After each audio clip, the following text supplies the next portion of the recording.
Is Kubernetes overkill? Why you probably don't need it. More and more teams keep circling back to the same question, darling. Is Kubernetes overkill? And honestly, the bigger one. Why do we keep spinning up clusters for things that never needed them? Here's where I stand.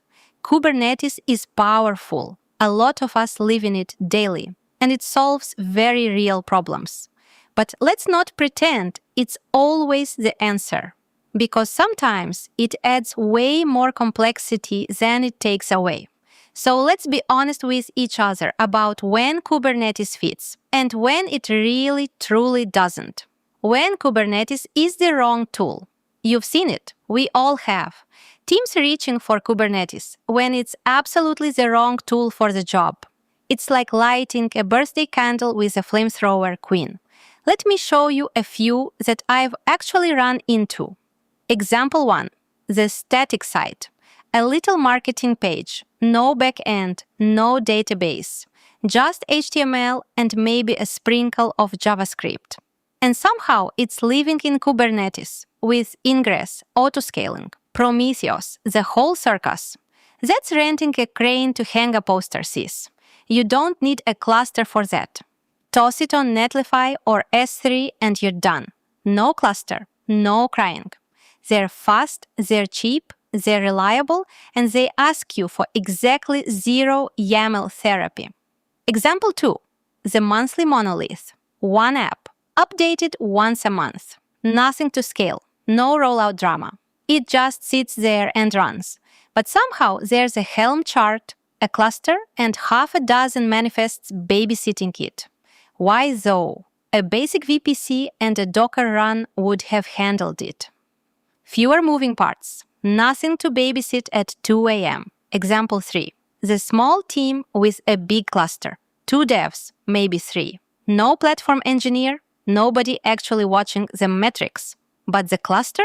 Oh, the cluster is there. So pods crash. Argo drifts out of sync. PVCs break quietly in a corner. And nobody notices because nobody's looking. Is this platform engineering or just chaos with cuter branding? Genuine question. When Kubernetes does make sense. Okay, fair is fair. Kubernetes has its place, and I'm not here to drag it. When it fits, it's gorgeous. Here are the moments where reaching for it is the right call. 1. Complex service architectures. You're running a bunch of services, each one carrying its own configs, secrets, health checks, and deploy flows.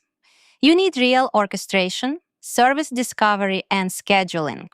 This is literally what Kubernetes was born to do.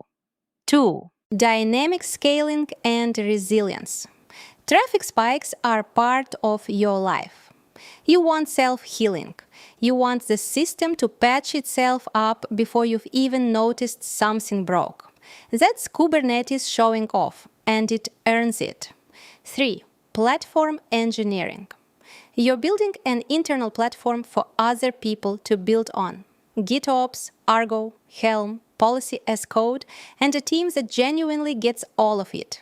That's the dream setup. Here, Kubernetes hands you standardization, control, governance, and scale. Worth it. The real catch. Kubernetes doesn't fix your problems. It spreads them around. Sorry. No observability before? Cute? Now your blind spots are smeared across every node. Fragile CI/CD pipeline before? Now it's fragile and containerized. Lucky you. Nobody could debug a crash before. Now that crash is buried under 5 layers of abstraction. Kubernetes is powerful, code cuties, but power cuts both ways. It amplifies whatever's already in your system, the good stuff and the messy stuff alike. Ask yourself and be honest. Do you have a DevOps or platform team to actually keep this cluster alive? Are you running 5+ services that genuinely need orchestration? Do you really require auto-scaling, self-healing, and the fancy rollout strategies? Are you using tools like Helm, Argo CD, and Prometheus with confidence and using them well? Can your team debug pod crashes, PVC issues, and those cursed little networking glitches? If most of those land on not really, then maybe a cluster isn't your next move. And that is completely fine. Truly. There's no shame in choosing simpler tools, especially when the simpler thing just works better. There are some lovely options waiting for you.